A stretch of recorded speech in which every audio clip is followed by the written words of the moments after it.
Boa noite.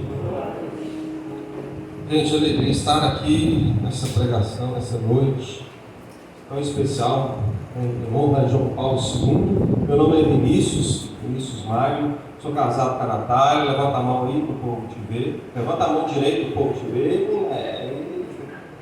Essa é uma vergonha, né? Sou pai do Bernardo, né? Mais velho, do Inácio, do meio, não, o mais caçula, e de um segundo filho, né? Nós somos pais de 3 filhos biológicos, porque morreu no ventre com 2 meses, mas nós somos católicos e acreditamos que desde a concepção aquela criança, aquele bebê já tem uma alma, não é verdade? E desde que antes que o ventre fosse formado eu já os conhecia. E o nome dele ou dela, sabe como é que é? Carol Botina. É o nome desse tal segundo filho. Por quê? Porque se for menina, no Brasil Carol não tem menino. Se for menino, o papai era homem e chamava Carol. Então é Carol Botina, o nome do nosso segundo filho. E morreu no ventre. É alegria pregar aqui hoje. E nesse dia desse santo tão querido, gente, esse dia não, né? Foi ontem, mas nós vamos falar um pouco dele, um pouco daquilo que ele pregou. Você que trouxe a sua palavra, eu também sou pai, né, gente? De uma multidão de outros, pelo carisma desta comunidade, por graça e misericórdia, compaixão e piedade de Deus, que me fez dar o carisma fundante, ser fundador dessa comunidade. Então tem uma multidão de filhos que estão aqui e outros perdidos do mundo que nem sabem. Mas um dia vão descobrir a vocação, amém? Então você pode abrir a sua Bíblia aí em 1 Timóteo, capítulo 4. Essa carta aqui, ela é muito conhecida, essa passagem que nós vamos ler ainda mais conhecida, né? Ela é atribuída a São Paulo, e desde sempre se entende que é de São Paulo. Há contradições, pessoas que não acreditam, exegetas que dizem que não, mas nós vamos ficar com a tradição da igreja que sempre acreditou que foi Paulo que escreveu esta carta a Timóteo. Nós vamos ler do versículo 11 em diante. 1 Timóteo, capítulo 4, versículo 11 em diante. Estou lendo aqui uma tradução um pouco diferente, da Bíblia Peregrina, mas você pode acompanhar aqui na sua Bíblia. Já vou ler, viu? Recomenda e ensina. Isso. Ninguém te despreze por seres jovem. Procura ser modelo dos fiéis na palavra, na conduta, no amor, na fé, na pureza. Até a minha chegada, dedica-te a ler, exortar e ensinar. Não descuides o teu carisma pessoal, que te foi concedido por indicação profética, quando os anciãos te impunham as mãos. Cuida disso, ocupa-te disso, de modo que todos possam ver teus progressos. Vigia tua pessoa e teu ensinamento, e ser constante. Fazendo isto, vos salvareis, tu e os teus ouvintes. Palavra do Senhor. Dá um beijo aí na sua Bíblia. Dá uma salva de palmas para a palavra de Deus. Gente, nessa palma aí tá horrorosa. Vamos dar uma salva de palmas de verdade. Salva de palmas de churuca. Então vamos lá, gente. Essa carta aqui, São Paulo escreve para Timóteo. Primeiro, é importante a gente entender que ela é direcionada a Timóteo, mas ela é direcionada também a uma comunidade, a um povo que está por trás de Timóteo.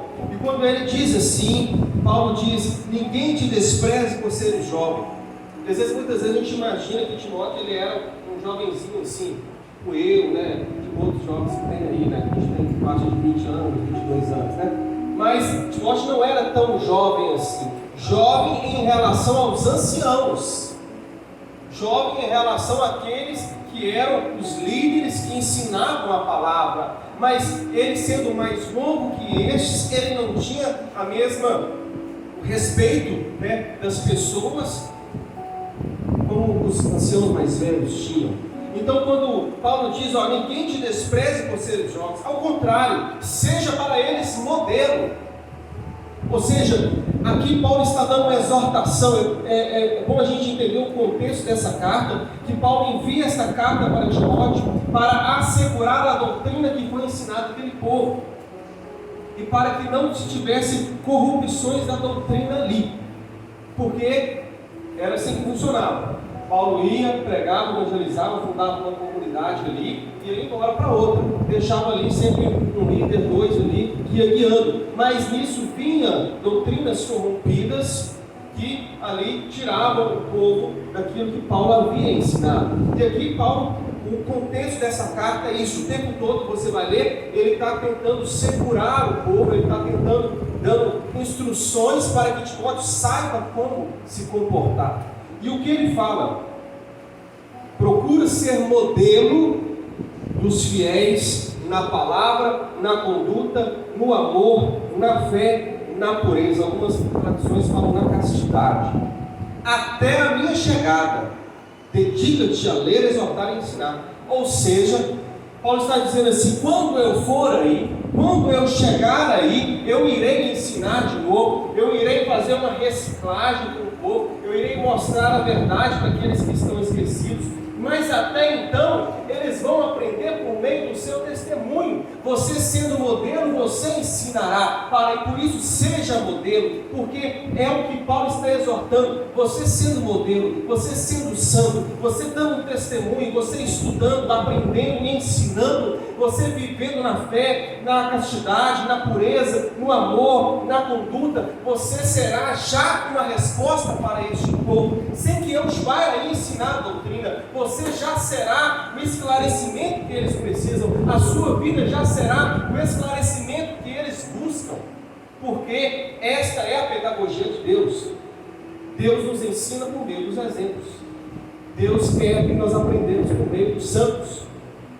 Deus sempre fez isso, toda a vida fez isso. E aqui nós podemos entender por que Deus sempre elege homens que são referências para os outros, homens que são para os outros realmente como que modelos, e esses modelos a igreja chama de santos. E Timóteo é este homem para a comunidade a qual ele pertence. E geralmente, gente, a maioria desses homens que são eleitos por Deus são homens e mulheres. Eu digo homens, né? Estou incluindo as mulheres. Homens e mulheres que, sim, sabe, tem tudo para dar errado. No caso de Timóteo, ele era muito jovenzinho. Então são geralmente pessoas que não têm muita credibilidade. São pessoas que geralmente se olha, se vê e não se enxerga muita coisa. Mas Deus, diz no livro de Samuel, Deus vê o coração. Deus é aquele que vê o coração. Os homens veem a estatura, veem a força, veem, né, as aquisições, os bens, mas Deus vê o coração. E Deus sempre elege esses homens e essas mulheres que são essas colunas da igreja, que são homens que são referência, mulheres que são referência para a igreja, e esses são santos. Nós precisamos acreditar na santidade. Olha o que diz o catecismo da igreja.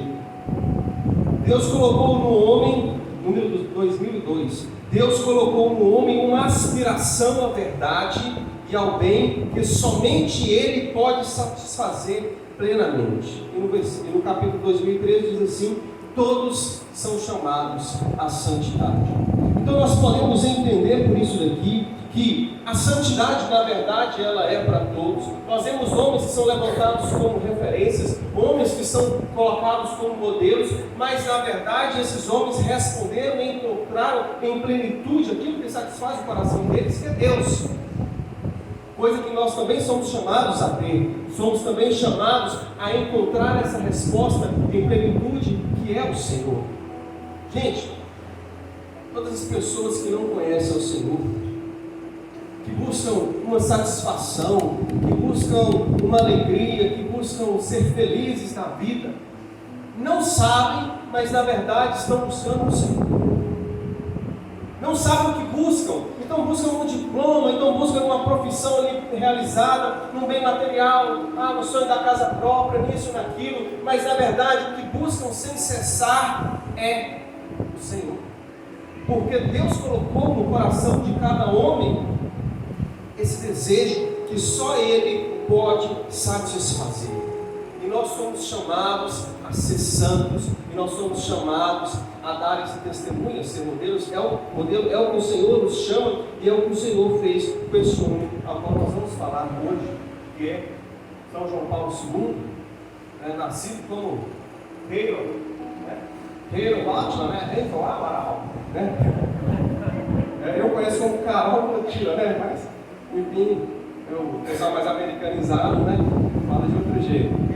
Ok, mas é o João Paulo II, João de Deus, não João de Deus educado, João de Deus mesmo, peregrino do amor, Papa Peregrino, Papa das famílias, como é muito chamado. Gente, os modelos de santidade, nós temos vários modelos de santidade. Às vezes os que mais nos encantam são aqueles mais extraordinários. Quando nós vemos, por exemplo, uma santa que eu gosto muito dela, Santa Gema Galgani, foi a primeira santa que eu aprendi da história dela. E quando nós vemos os acontecimentos na vida de Santa Gema Galgani, gente, a mulher ela comungava, e o coração dela inchava de tal maneira que as pessoas que estavam perto dela ouviam as batidas do coração dela.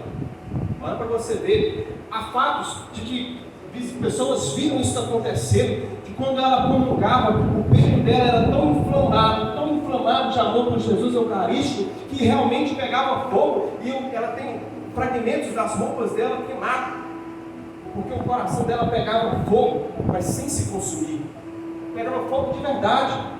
Nós vemos, por exemplo, aí, o Padre Pio, por exemplo, que são os santos mais populares hoje, que o cara bilocava, o cara estava num lugar, o outro estava no outro lugar ao mesmo tempo, conversava com o anjo, dava ordem para o anjo da guarda, a pessoa não falava o pecado, mas ele falava o que é vocês vão de confessar isso, aquilo. O outro viu o Padre Pio desviando uma bomba na guerra, só trem cabuloso. Nós vemos lá São Domingos, que exorcizou lá com o rosário, as capetadas todas. Tem gente que você olha em língua do lado dele e já fica assustado, Já fica, Então, assim, a gente vê esses fatos extraordinários desses santos. O São José Cupertino, é o inspirador do super-homem. O homem voava, gente. O homem voava, o santo voava. Voava. Começava a levitar, ia de um lugar para o outro ali no meio da oração. Coisa assim que se a gente não tiver fé e tiver enraizado, ninguém acredita. Se contar isso tudo lá fora, chama a gente de besta de acreditar nesse tipo de coisa, mas coisas que aconteceram. Santo Antônio, padroeiro da nossa diocese aqui, que pregava, os peixes saíam para fora para ouvir a pregação dele, fez a mula adorar, um trem cabuloso. E a gente vê esses exemplos desses santos extraordinários, essas coisas que aconteciam, os santos que vinham nossa escola, os santos que tinham ações extraordinárias, e nós muitas vezes pensamos que isso não é para nós. Os mártires, nós vemos lá São Sebastião, como diz a avó da Natália, maçã Sebastião, que ela é da roça, aí ela fala assim, meu São Sebastião. Aí de tanto ela fala meu São Sebastião, virou maçã Sebastião. Olha o maçã Sebastião, me ajuda maçã Sebastião. E virou maçã Sebastião, não adianta você falar, não, ficou errado, é maçã Sebastião. É o Maçã Sebastião, que morreu lá cheio de flechas, morreu martirizado. No outro lado, Lourenço, que morreu assado, virou churrasco. E a gente fica, gente do céu, não tem como ser santo com esse povo, não. Se isso é ser santo, é muito difícil eu chegar no dia ser santo, porque eu não tenho a capacidade, eu não tenho esses dons místicos, eu não tenho a fortaleza, eu não tenho isso que esses santos têm. É muito difícil. Mas será que eu tinha coragem de morrer igual esses santos morriam? A gente vê os santos que desde a infância via Nossa Senhora, conversava com o anjo, apanhava no capeta. Isso aconteceu comigo até hoje, com tantos anos de idade aqui. Então para mim não tem jeito de ser santo, porque nós pegamos esses modelos extraordinários e olhamos para a nossa vida, colocamos lado a lado e vemos que nós estamos muito atrás. E é muito difícil ser santo, se for para ser santo igual a eles. E de fato Deus sempre levantou e continuará levantando santos extraordinários, porque são sinais grandiosos, são realmente homens que arrastam, mas também Deus levanta santos, homens que fizeram do ordinário da sua vida o extraordinário, que é o caso de São João Paulo II, Santa Teresinha. Santa Teresinha subiu um pouco mais do Rio, mas é uma santa que fazia do ordinário o extraordinário. Por isso que é tão popular, porque é mais acessível para nós. porque nós conseguimos ver, realmente eu não tenho condição de usar um silício, mas essas pequenas penitências durante o dia, igual Santa Teresinha, igual São João Paulo II fazia, eu sou capaz de fazer. Isso nos aproxima da santidade. Nós conseguimos ver que é mais fácil, um pouco mais fácil ser santo, que é um pouco mais possível ser santo. E São João Paulo II é este homem, gente, que era comum. O sonho de Carol Bottilla, ele queria ser ator. Mas só que ele está esquisito, né? Ela quer ser ator. Então, assim, é muito comum, né? Jogava bola e era goleiro, né? Como ele falou, então, provavelmente era bom de bola. E geralmente quando o cara vai pro gol é porque na linha não dá muito certo, a não ser que ele seja goleiro mesmo. Então era um homem comum, de santidades comuns. Eu li um livro dele uma vez que conta dos pequenos atos de caridade, do desapego que São João Paulo II tinha, coisas que nós também somos capazes de fazer. E um relato de uma das mulheres da empregada lá que trabalhava na casa dele enquanto ele era bispo, e ela conta que certa vez ele estava lá escrevendo e bateu na porta um irmão de rua pedindo roupa. E aí ele falou para ela, chegou e falou um senhor pedindo roupa. E aí ele foi e falou: vai lá e separa, vai lá no guarda-roupa, separa as roupas novas e as roupas velhas, fazendo favor. Aí ela foi, separou, pediu para esperar, não esperou. E aí separou, aí ele falou assim: agora você pega todas as roupas novas e dá para ele, deixa as velhas para mim. Olha a santidade do homem. Coisa simples. Coisa simples. Como por exemplo, indo celebrar a Santa Missa, viu o irmão de rua, que não tinha um calçado, tirou o calçado e deu para o irmão de rua. Chegou lá na Santa Missa, teve que pegar o calçado emprestado para poder celebrar a missa.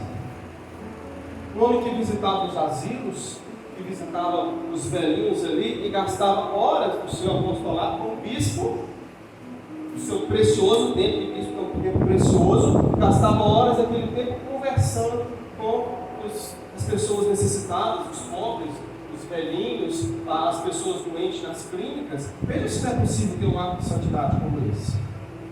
Veja que é um homem que agiu, a vida dele aconteceu e foi no cotidiano, ele foi ser um santo do cotidiano.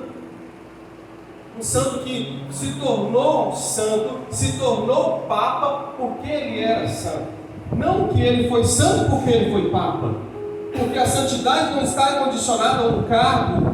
A santidade não está condicionada simplesmente a um status, a uma posição social. A santidade é para todos, para o leigo, para o casado, para o solteiro, para o celibatário, para o sacerdote, para o religioso, a religiosa. E nós caímos na ilusão muitas vezes, que é o que o Papa veio naquela última exortação dele sobre a santidade, dizendo: nós temos essa ilusão às vezes de pensar que a santidade é somente para os religiosos, a santidade é somente para os sacerdotes. E sim, eles têm uma inclinação porque são mais entregues a Deus, mas a santidade é para todos. A santidade é para você. Olhe para a pessoa que está do seu lado, vê se tem cara de santo ou santo. Fala aí, nós. Fala a verdade, tem cara ou não tem cara de santo?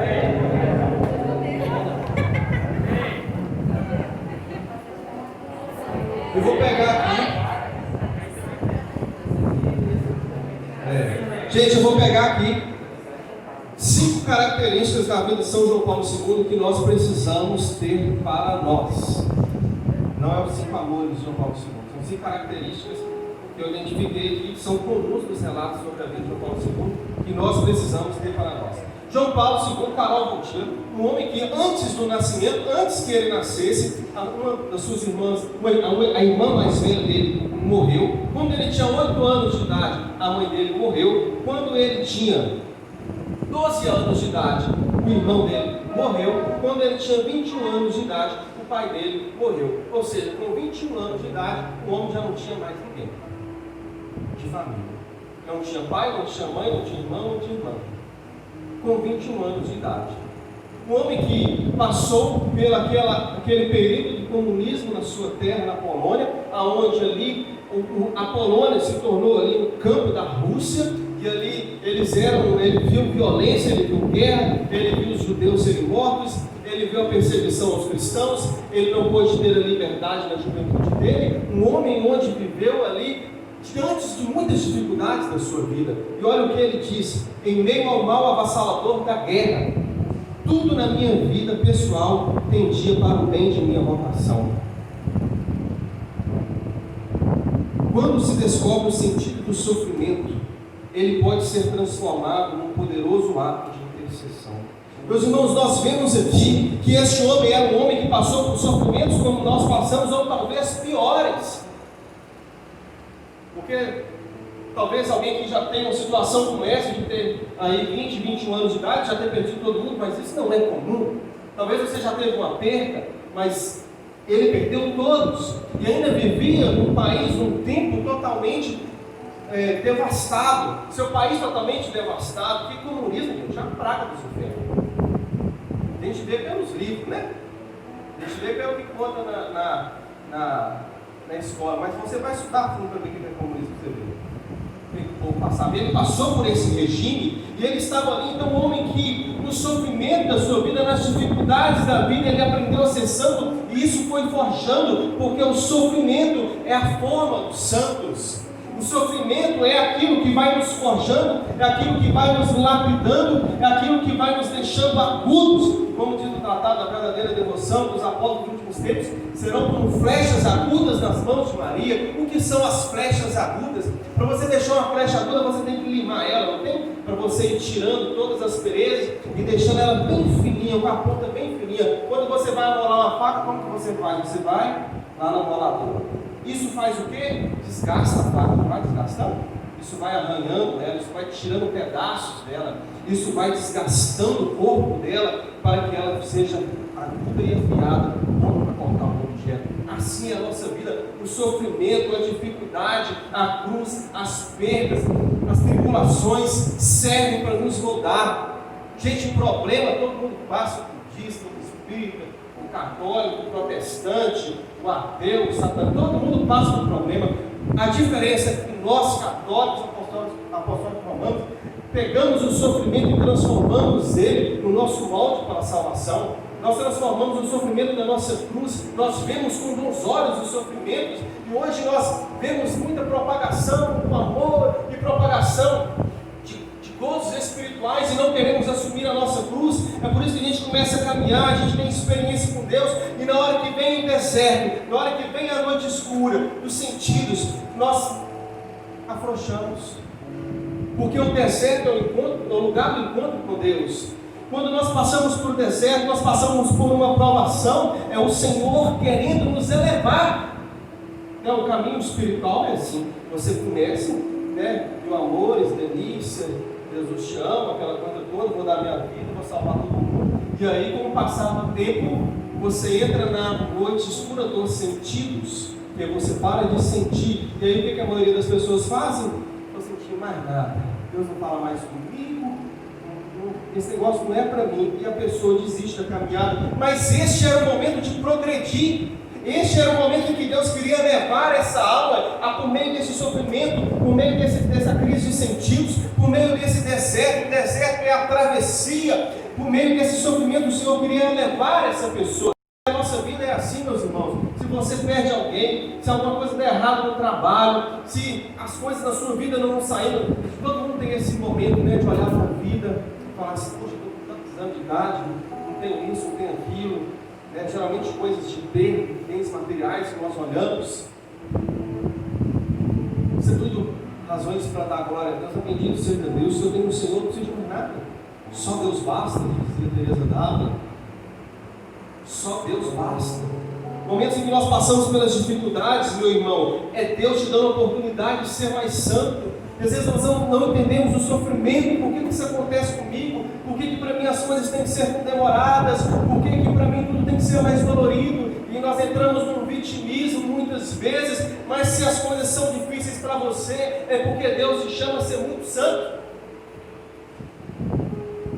A enfermidade é razão para a santidade, é caminho para a santidade. A cruz é o caminho para a santidade. Sem o sofrimento, sem aceitar, sem assumir a nossa cruz, nós não conseguiremos ser santos. As dificuldades, as tribulações são a forma dos santos. O Catecismo da Igreja Católica, número 2015, fala assim: o caminho da perfeição passa pela cruz. Não há santidade sem renúncia e combate espiritual. Porque a gente acha às vezes que para a gente ser santo, chamado a santidade, chamado a começar da nossa vida, é ir para o spa, né? Ele vai para o spa, fica lá com água quentinha borbulhando nas costas, né? Vem o garçom e serve a gente. Acha que a vida é essa, mas não é. Chamada de cruz. Eu nunca vi um santo que não carregou sua cruz. Mas a gente tem um santo muito bonitinho, como se não tivesse cruz. A cruz é que faz os santos. Qual é o primeiro ponto, então? Assumir a cruz. Repete isso. Assumir a cruz. Segundo ponto, nós vemos em São João Paulo II uma ardente, profunda e enraizada devoção mariana. Qual que era o lema de João Paulo II? Qual que era o lema de João Paulo II? Todos tus, todo teu. Ele pegou do tratado da verdadeira devoção. Gente, eu peguei aqui lá na lojinha. Só peguei para mostrar. Tá? Então, Tratado da verdadeira devoção. São João Paulo II diz o seguinte: este livro foi a virada decisiva em minha vida. Quem nunca leu esse livro? Levanta a mão. Quem nunca leu? Nunca leu? Nunca leu? Pode ser vergonha, gente. Você tem vergonha? Nunca leu? Pois bem, olha só. Hoje é o dia que você está tendo a confirmação para você ler esse livro. Amém? Não precisa comprar de nós, não. Precisa, né? Precisa comprar assim. Mas você acha ele em qualquer lugar.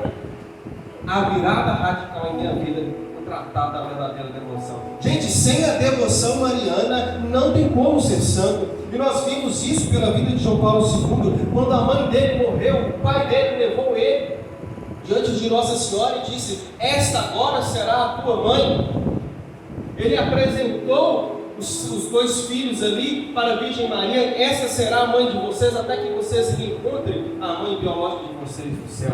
E a partir daquele momento, a vida de João Paulo II sempre foi guiada por Nossa Senhora. Ele tinha uma confiança nela, gente, que é uma coisa incrível. Na verdade, o que ele fazia era viver bem vivido a consagração a Nossa Senhora. Então, os escravos de Nossa Senhora têm que tomar vergonha na cara, né? Porque muita gente consagrando, mas pouca gente vivendo. E ele vivia verdadeiramente esse caminho de santidade, que é essa consagração à Virgem Maria. Tanto que o lema dele foi Totus Tuus. Ele foi o Papa que mais escreveu documentos sobre Nossa Senhora. Ele é o Papa que incluiu ali os mistérios luminosos. É um homem íntimo da Virgem Santíssima. E diz, né, os relatos nos contam que ele sempre tinha, além do bolso de fora, ele tinha um bolso de dentro. E ele vivia rezando o texto. E aí você vê mesmo em vários vídeos que ele está assim, ele está com a mão para dentro. E aí o secretário dele disse que ele tinha um rosário e ele rezava o dia inteiro enquanto fazia as atividades.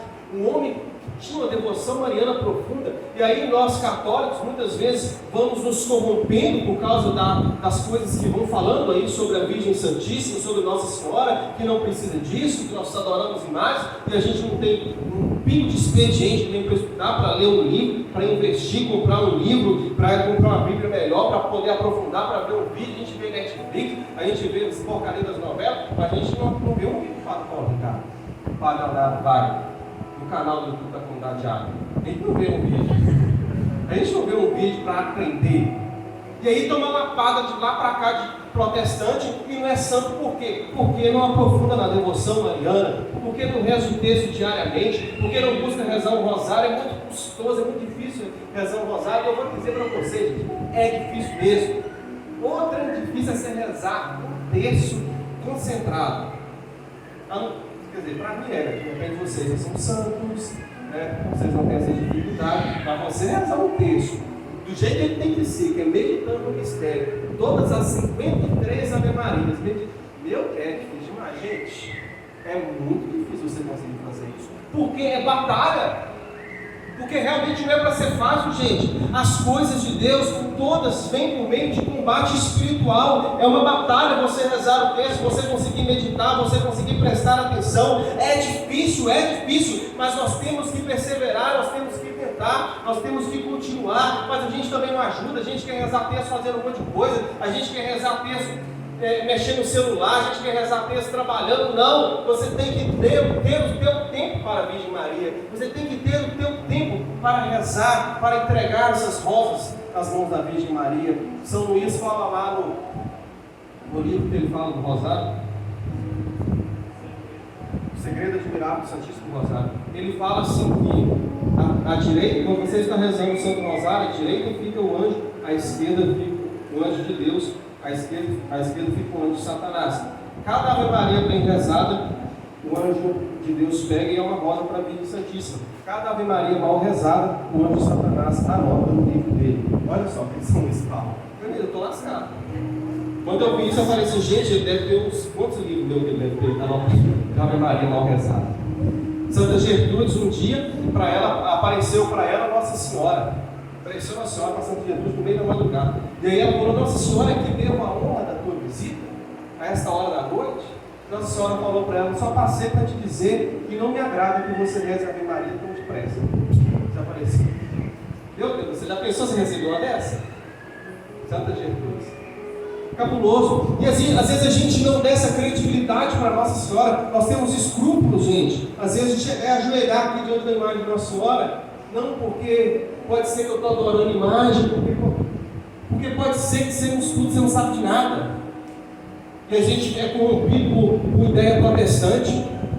Nós temos que amar Nossa Senhora, é nela que nós vamos ser gerados. Ela é a forma de Deus, Santo Agostinho. Ela é que forma os santos, ela é que nos leva até o Senhor. Por mais que se você quisesse adorar, ela não receberia a sua adoração. Mas a Virgem Santíssima é aquela que não retém nada para si. Ela é a tesoureira das graças do Senhor, ela que distribui as graças. Ela não é a detentora, não é dela que vem, mas é ela que distribui. Sem ela nós não recebemos graça nenhuma. Não tem como ser santo sem ser devoto à Virgem Santíssima. Não tem como ser do fogo, ser do Pentecostes, chega do Xarabadai, sem a Virgem Santíssima. Por isso que eu acho que tem muita gente aí do fogo que não gosta de Nossa Senhora, que para mim é tudo fogo fajuto. Porque na minha Bíblia católica e nas outras também, ele fala que no Pentecostes Nossa Senhora estava lá. Não tem como, me desculpa. Mas temos que ter devoção mariana. Temos que ter devoção mariana. Temos que amar a Virgem Maria, temos que rogar a ela, porque nós não somos bons o suficientes para ir até Deus sozinhos. Precisamos daquela que intermedia para nós, precisamos da devoção mariana, precisamos realmente amar a Virgem Maria. Eu repito isso, precisamos amar a Virgem Maria, precisamos amar a Virgem Maria, precisamos defender Nossa Senhora. Precisamos ser formados por Nossa Senhora, precisamos rezar o Santo Terço, precisamos, meus irmãos, temos necessidade de amar Nossa Senhora, e nós estamos a cada vez mais, aqueles que se afastam, aqueles que vão ficando frouxos, frios, é porque estão se afastando da devoção mariana. Mas aqueles que mantêm o texto diário, aqueles que podem, que rezam o rosário diário, aqueles que estão em constante veneração à Santíssima Virgem, recorrendo a ela com ternura em todos os momentos da sua vida, esses não se distanciam de Nossa Senhora. Por isso, meu irmão, você que é consagrado, você precisa viver a sua consagração à Santíssima Virgem Maria. Você que não é consagrado, que está aqui essa noite, o Senhor te faz um convite. Eu te garanto, se você ler esse livro e sua vida for a mesma, eu como eu. Não quero chuva, eu como. Não tem como ler esse livro. Esse livro foi uma mudança na minha vida também, gente. Quem que leu esse livro? Das pessoas que já leu aí. Quem leu esse livro aqui e foi o mesmo depois que leu ele? Pode levantar. Não foi o mesmo depois que leu ele. Alguém? Quem mudou de vida depois de ler esse livro? Levanta a mão. Ficou mais fácil a pergunta. Amém. Nem eu entendi a minha pergunta. Então levanta a mão mais alta para todo mundo ver aí, olha só. Amém. Aleluia. Glória a Deus. A salva de palmas para a Virgem Maria.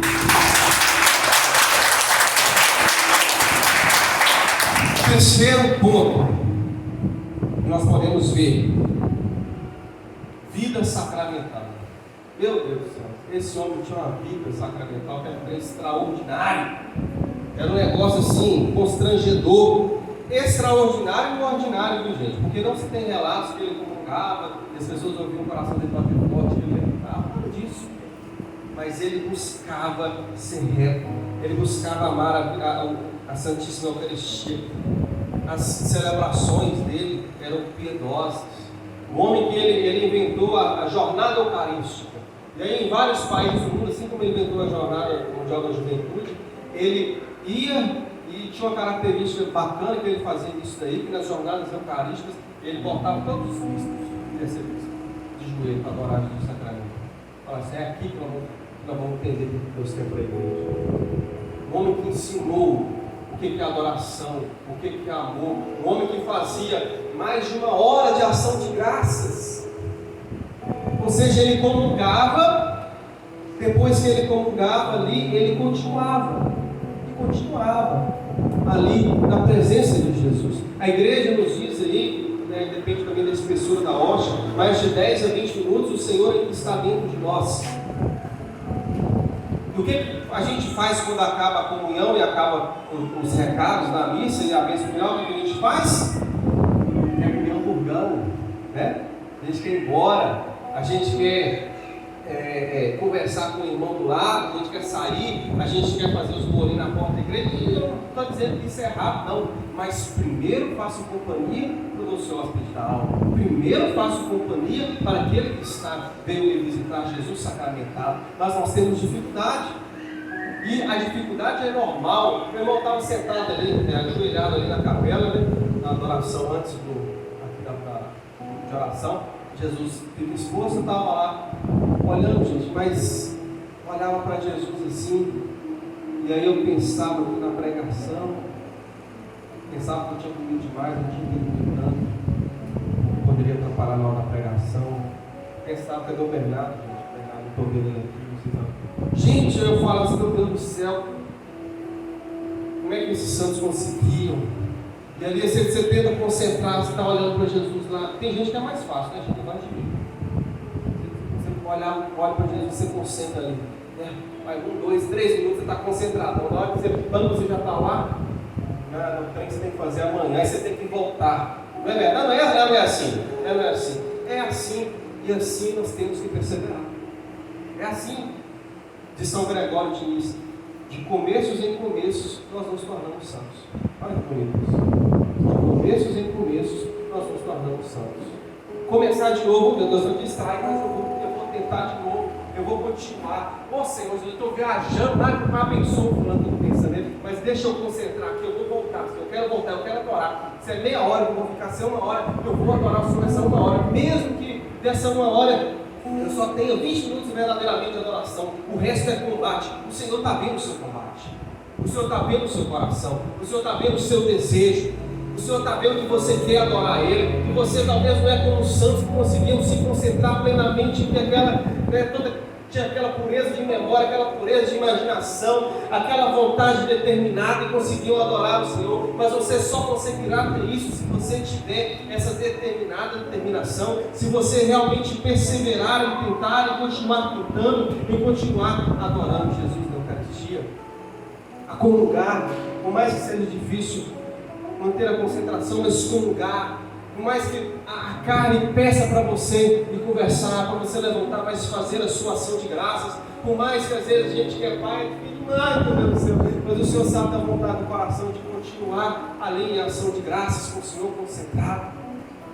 Mas eu quero, Senhor, eu quero, é isso, esta é a forma, eu quero, Senhor.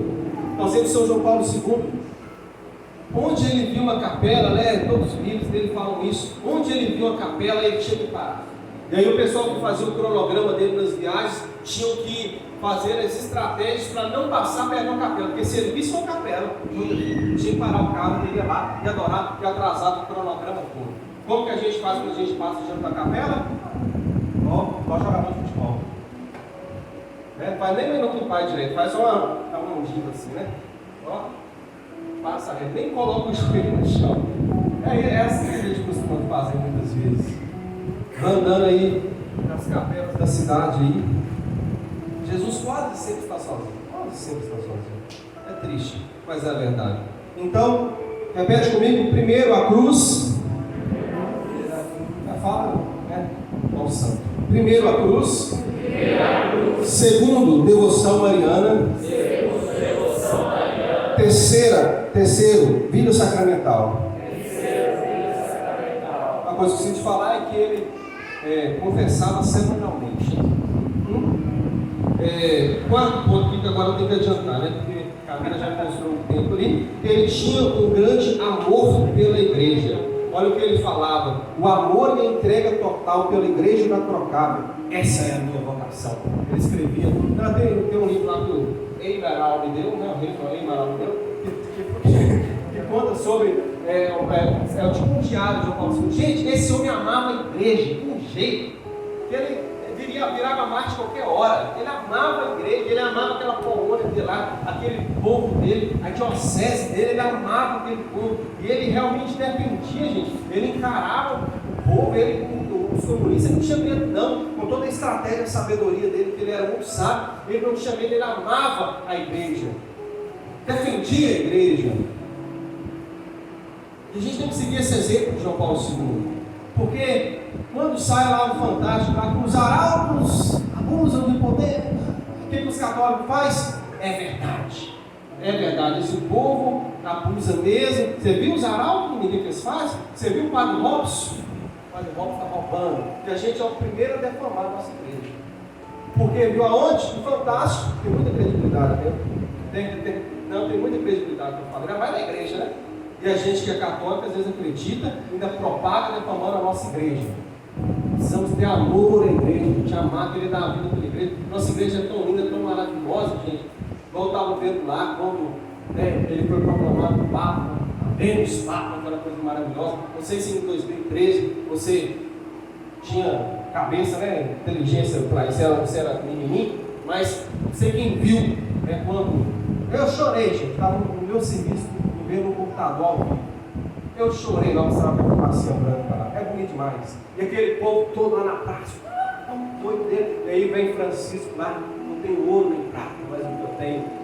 É bonito demais. É pra gente ser católico, é bom demais. É bom demais ser católico. Porque às vezes as pessoas acham mal da nossa igreja, falam mal ainda, porque vê que nós não amamos a nossa igreja. A gente precisa amar a igreja. Se a gente amar a igreja, o povo todo vai querer ser católico. Porque é bom demais, gente. Vai chegando aqui. Nossa Senhora, quando vai chegando a quaresma, então eu fico doidinho. Nossa, agora é a hora da travessia, né? Vai a penitência aqui. Quando vai chegar a Semana Santa, então, quando chega então o Sábado Santo, meu Deus, dá vontade de sambar na missa. Não pode, né? Mas dá vontade.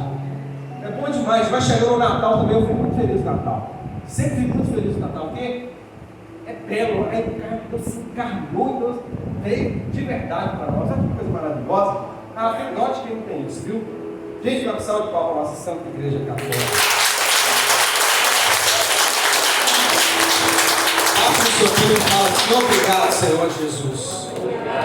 Porque o Senhor me faz pertencer à tua Santa Igreja. Me faz amá-la, Senhor. Me faz ser consumido para defendê-la. Amém. Quinto ponto. Ele tinha sede de almas, que era um negócio absurdo. Gente, aqui eu vou passar rapidinho. João Paulo II viajou mais de 1.250 quilômetros, que equivale a 3 vezes da Terra à Lua. Olha só, o tanto que esse homem viajou. Foi a 129 países, fez mais de 3.000 pronunciamentos. Era um homem que conquistava as almas. Como eu falo isso aqui para a comunidade, precisamos conquistar as almas, não é convencer, na maneira de conquistar. Olha só que feito extraordinário, gente. Ninguém nunca fez isso. São João Paulo II, por causa da sua política de liberdade religiosa, ele era muito criticado por isso, gente. Você acha que João Paulo II queria que todo mundo fosse católico? Não. Eu não acho que ele queria, mas ele dialogava e tal, não vem cá, né? Então ele conseguiu reunir mais de 100 líderes de religiões no mundo, tem mais de 100 religiões no mundo. Conseguiu reunir mais de 100 lá em Assis para fazer uma oração pela paz.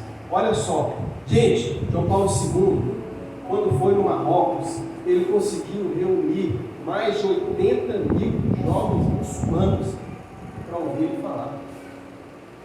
Olha só,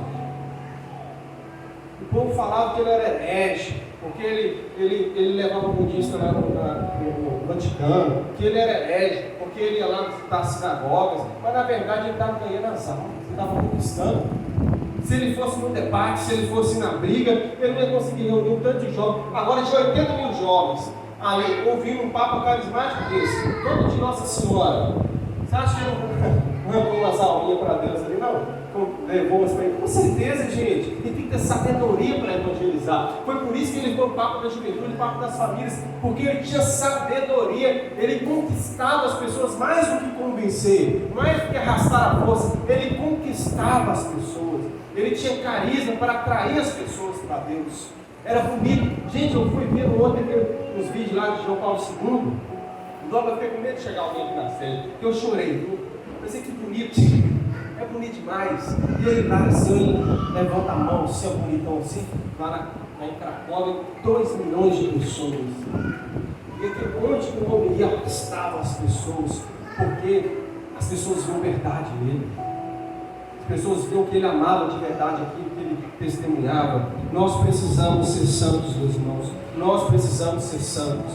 Diz Santa Teresa Benedita da Cruz: na noite mais escura surgem os maiores profetas dos santos. E João Paulo II, quando veio no Brasil, ele disse: o Brasil precisa de santos, o Brasil precisa de muitos santos. Nós somos chamados a ser esses santos. As pessoas se assustavam quando chegavam no escritório de Carol Voltinha, quando ele ainda era bispo, e viam lá que ele tinha livros que falavam sobre o marxismo, que ele tinha livros e lia livros que falavam ali sobre Lenin, né, o livro desses homens, que livros do comunismo, e perguntavam para ele, João Paulo II, Carol, por que você estuda sobre o comunismo? Porque eu preciso saber aquilo que os meus inimigos pensam. Eu preciso saber aquilo que os inimigos da igreja pensam. Meus irmãos, nós somos chamados a ser santos neste tempo. O que nós precisamos estudar? Quem é que vai defender as mulheres da armadilha do feminismo? Quem é que vai defender? São vocês, mulheres. Esta é uma estratégia de Satanás para esse tempo. Nós precisamos de santos neste tempo que se aprofundem, que querem ser santos, que querem fazer algo pelo bem da igreja. O Espírito Santo só usará você se você tiver conteúdo para ser usado pelo Espírito Santo. Quem vai defender as mulheres tem que ser as mulheres de Deus, que estudem, que aprofundem. Quem é que vai defender a humanidade da ideologia de gênero? Quem é que vai defender? São profetas que se levantarem neste tempo, assim como João Paulo II levantou contra o comunismo, e ele conseguiu, por meio das suas estratégias, acabar com o comunismo, não só ali na Polônia, mas também na Europa. Quem é que vai fazer isso acontecer? Quem é que vai batalhar contra a ideologia de gênero? Temos que ser nós. Quem é que vai lutar a favor das famílias, sendo que a família é o principal objeto de ataque de Satanás nesse tempo? Temos que ser nós, com famílias santas, com matrimônios santos, com famílias numerosas, para mostrar ao mundo que vale a pena ter família. Nós somos chamados a ser os santos deste tempo. Você é chamado a fazer alguma coisa. Agora é muito fácil ficar criticando o feminista, ficar repostando coisas de ideologia de gênero, ficar falando, vendo, o que você faz para ser profeta, para ser santo desse tempo? Temos que fazer alguma coisa, temos que combater, e é claro que nem todos nós somos chamados à estatura de João Paulo II, nem nós somos chamados à fama, a ser visto, a ter muitos seguidores. Não, é uma santidade no dia a dia, como dizia, né, aquele cardeal romano: faça o ordinário de maneira extraordinária, e assim trilhe o meu caminho de santidade. Temos que buscar ser santos, meus irmãos. O santo daquilo que você vive, naquilo que é a sua realidade, naquilo que é a realidade deste tempo, um tempo de relativismo. O relativismo só é quebrado pela verdade plena. Nós temos que pregar a verdade, mas para isso nós temos que conhecer, nós temos que estudar, nós temos que aprofundar, nós temos que querer ser santos. A santidade é para todos, a santidade é para todos. Fala assim: a santidade é para mim. Eu posso ser santo. Deus quer que eu seja santo. Meu irmão, se não for para você santo, nós vamos rasgar a Bíblia, nós vamos rasgar a doutrina da igreja, porque ela é mentirosa. Mas não, ela não é mentirosa. Você é chamado a ser santo, sim. E talvez você desacredita da santidade porque você acha que é algo muito difícil, que é algo impossível, que é algo que não está próximo de você. Mas você é chamado a ser santo nas coisas diárias, no seu cotidiano. Você tem a possibilidade de ser santo, mesmo que você nunca seja reconhecido no altar. A sua santidade pode arrastar muitas pessoas, como um homem que forjou São João Paulo II como um santo, chamado Jan Girandovski. Já tinha estudado sobre esse caso, e aí relembrei, que fenômeno, gente. Um homem que no meio daquela guerra, um homem que no meio daquela invasão comunista, era um alfaiate, com muito pouco conhecimento, mas que sabia ler, e tinha uma vida de oração profunda, meditava todos os dias. Esse homem, ali, na sua salinha escondida, reunia os jovens. E tinha ali o nome do grupo de jovens, o grupo de oração, vamos dizer assim, era Rosários Vivos, onde cada um tinha que rezar a dezena de um rosário, e assim se completava o rosário. E ali ele ensinava. Foi ele que apresentou para São João Paulo II Tratado da Verdadeira Devoção, o Noite Escura e o Caminho de Perfeição, que foram os livros que mudaram a vida de São João Paulo II. Santa Teresa d'Ávila, São João da Cruz e São Luís. Gente, eu quero que você pense no seguinte: olha o trabalho que esse homem fazia. Um homem que não era notado, um homem que não tinha fama, um homem que a igreja não conhecia. Reunia os jovens no porão ali da sua casa, era um alfaiate, e ali lhes apresentava de maneira muito simples, porque ele não era doutor, ele não tinha teologia, ele apenas era um homem que rezava, e ele apresentava para o povo, para os jovens ali, um ponto de espiritualidade, minutos de fé, minutos de conhecimento. Deste lugar, deste grupo de jovens, desses Rosários Vivos, este homem ajudou a formar um santo, um homem que viria a ser padre, um homem que viria a ser bispo, um homem que viria a ser arcebispo, um homem que viria a ser papa, chamado Carol Wojtyla, e depois João Paulo II, um homem que mudou a minha e a sua vida, mesmo que você não reconheça isso. João Paulo II mudou o curso da história, mas por trás de João Paulo II tinha um alfaiate que mal sabia escrever e lia muito mal, mas que tinha vida de oração e fez aquilo que Deus queria na vida dele. A santidade é fazer o que Deus quer na nossa vida, e se nós fizermos isso, muitos santos virão depois de nós, amém? Então fica de pé para a gente rezar.